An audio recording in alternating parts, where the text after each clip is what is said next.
ఈ కర్రీని పితికి పప్పు కూర అంటారండి. పితికి పప్పు కూర ఇది సంగటి లేకైనా, అన్నం లేకైనా, చపాతీ లేక చాలా బాగుంటుంది. అలాగే వంకాయ చేపల పులుసు కూడా రెడీ చేసాము. ఇలా మా పనిలో మేము ఇలా పితికి పప్పు కూర మేము చేసుకుంటూ ఉంటే మాకు కాల్ వచ్చిందండి. ఆ కాల్లో ఒక పెద్ద ఆవిడ ఫోన్ చేసింది.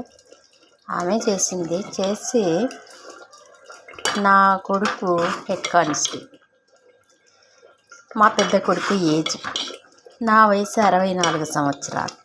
నేను మీకు ఫోన్ చేయలేదు, కావాలంటే మీ ఫోన్లో మీరే అబ్జర్వేషన్ చేసుకోండి అనిందండి.